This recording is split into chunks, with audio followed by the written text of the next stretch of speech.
सध्या कडक असा उन्हाळा सुरू आहे आणि त्याच्यासोबतच आंब्याचा सीझनही सुरू आहे. आंबा हा लहानांपासून मोठ्यांपर्यंत सर्वांना खूपच आवडतो. आंब्याचा प्रत्येक पदार्थ सर्वांना खूपच आवडतो. म्हणूनच मी आज बनवला आहे एगलेस मँगो केक. हा एगलेस मँगो केक मी मैदा, साखर हे दोन्हीही पदार्थ न वापरता बनवलेला आहे. तर हा एगलेस मँगो केक मी कसा बनवला आहे हे बघण्यासाठी सुरू करूयात. तर नमस्कार, मी प्राची. नमस्वीज किचनमध्ये तुम्हा सर्वांचं पुन्हा एकदा खूप खूप स्वागत आहे. तर सर्वप्रथम आपण टीन रेडी करून घेऊयात. इथे मी 6 इंचाचा टीन घेतला आहे. तुमच्याकडे टीन जर नसेल तर तुम्ही कुकरचा डबा वापरा. याच्यात मी 5 मिनिट पेपर लावून याला तेलाने ग्रीस करून घेत आहे. तुमच्याकडे जर पार्चमेंट पेपर नसेल तर तुम्ही बटर पेपर वापरा किंवा साधं आपलं टीनला तेल लावून मैद्याने डस्ट केलं तरीही चालेल. आपला टीन रेडी झाला आहे. बॅटरची तयारी करून घेऊयात. इथे मी एक स्टीलचं भांडं घेतले. याच्यात मी सगळ्यात आधी मँगो प्युरी घालणार आहे. साधारणतः 2 आंबे घेऊन त्याचा गर काढून मी मिक्सरला फिरवून घेतलं होतं. हा सर्व गर आपण या वाटीमध्ये काढून घेऊयात.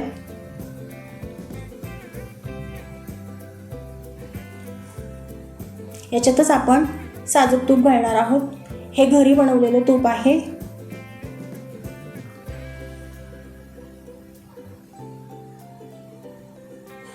याच्यात आपण अर्धा कप इतका मेल्ट करून घेतलेला गूळ घालणार आहोत.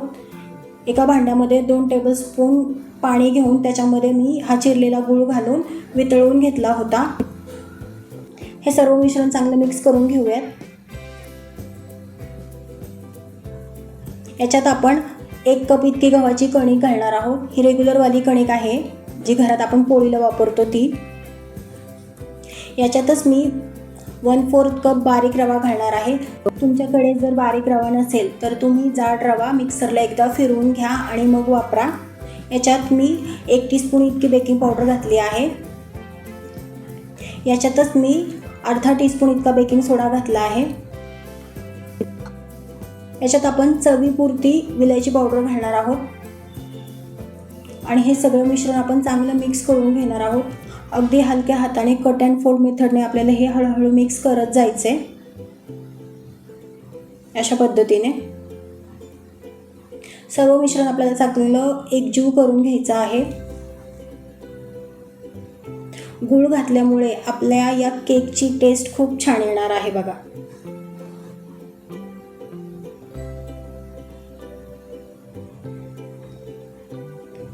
याच्यात आपण थोडंसं दूध घालून परत एकदा मिक्स करून घेऊयात. इथे मी साधारणतः अर्धा कप इतकं दूध घेतलं होतं. मी सर्व दूध एकदम घालणार नाही आहे. अगदी थोडं थोडं करून आपण हे दूध घालणार आहोत. आता हे बॅटर आपण 10 मिनिटांसाठी झाकून ठेवणार आहोत जेणेकरून यात जो रवा घातला आहे तो चांगला फुलून येईल. तोपर्यंत आपण गॅसवरती कढई ठेवून ती गरम करून घेऊयात. 10 मिनिटांसाठी आपल्याला कढई गरम करून घ्यायची आहे.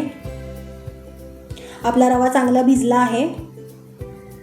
मिश्रण थोडंसं दाटसर दिसतंय. याची कन्सिस्टन्सी ॲडजस्ट करून घेऊयात. याच्यात थोडंसं दूध घालून आपण हे मिश्रण परत एकदा चांगलं मिक्स करून घेणार आहोत. जोपर्यंत या बॅटरची कन्सिस्टन्सी आपल्याला हवी तशी येत नाही तोपर्यंत आपण याच्यात थोडंसं दूध घालून हे मिश्रण मिक्स करून घेणार आहोत.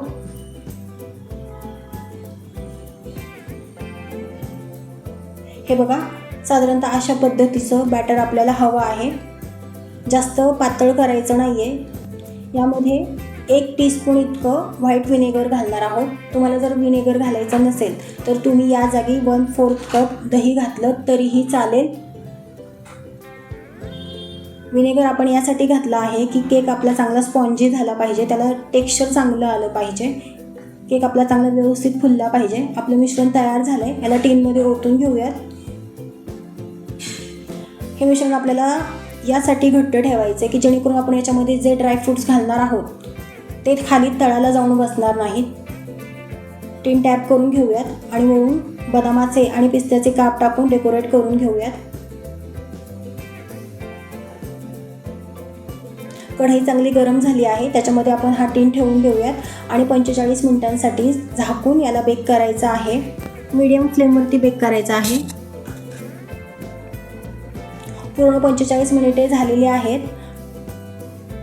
मी टूथपिक घालून बघते. टूथपिक क्लिअर आहे. टीन बाहेर काढून घेतलाय. हा टीन आणि आतला केक चांगला थंड झाल्यावरतीच आपण डिमोल्ड करणार आहोत, तोपर्यंत डिमोल्ड करणार नाही. याच्या साहित्यांची लिस्ट मी डिस्क्रिप्शनमध्ये देईन. टीन चांगला थंड झाला आहे आता आपला. याच्या कडा सोडवून घेऊया. स्पॅच्युलाच्या मदतीने मी याच्या सर्व कडा सोडवून घेत आहे. याला आता मी एका प्लेटवरती पलटी करून घेणार आहे आणि आतला केक जो आहे तो याच्यातनं बाहेर काढणार आहे. आपल्याला मिश्रण घट्ट यासाठी ठेवायचं आहे की जे आपण बदामाचे पिस्त्याचे वरून काप घातले आहेत ते खाली तळाला जाऊन बसू नये. जर मिश्रण आपण जास्त पातळ केलं तर आपण जे पण ड्रायफ्रूट्स घालतो ते सर्व तळाला जाऊन बसतात. म्हणून आपल्याला मिश्रणाची कन्सिस्टन्सी थोडीशी घट्टच ठेवायची आहे. हलक्या हाताने आपण याला थोडंसं पलटी करून घेऊयात. मस्तच अतिशय छान दिसतोय आपला हा केक. आणि आपण जे वरून बदामाचे पिस्त्याचे काप लावले आहेत ते अगदी वरतीच आहेत बघा. याचा पेपर काढून घेऊयात. मस्तच एकदम सुरेख असा कलर आला आहे. डार्क ब्राऊन, थोडासा पिवळसर, आंब्याची प्युरी घातल्यामुळे याला थोडासा पिवळसर कलर आला आहे. एकदम स्पॉन्जी असा दिसतोय आपल्याला हा केक. अगदी सुरेख, छान. आणि याचा सुगंध तर इतका सुंदर सुटला. याच्यामध्ये आपण जो गूळ आणि विलायची पावडर घातली होती त्याचा सुगंध खूप छान येतोय बघा.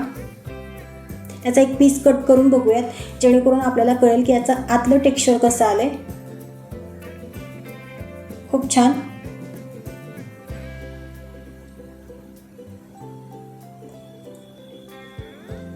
मस्त, खूपच सुंदर, अतिशय छान झाला आपला केक. हा इव्हनली बेक झाला आहे बघा सगळीकडनं. एकदम स्पॉन्जी असं टेक्स्चर आलेलं आहे. याला दाबल्यानंतर हा एकदम हाताला स्पॉन्जसारखा लागतोय. कलरही अगदी सुरेख आला आहे. खूप छान झाला आहे बघा आपला केक. तुम्हाला जर माझे हे व्हिडिओ आवडत असतील तर व्हिडिओला एक लाईक आणि चॅनलला सबस्क्राईब करायला विसरू नका. आणि ही केकची रेसिपी जर तुम्हाला आवडली असेल तर नक्की ट्राय करून बघा. आणि हा केक कसा झाला हे कॉमेंट सेक्शनमध्ये मला जरूर सांगा. तर पुन्हा भेटूयात अशाच एका नवीन व्हिडिओमध्ये. तोपर्यंत सर्वांना बाय बाय.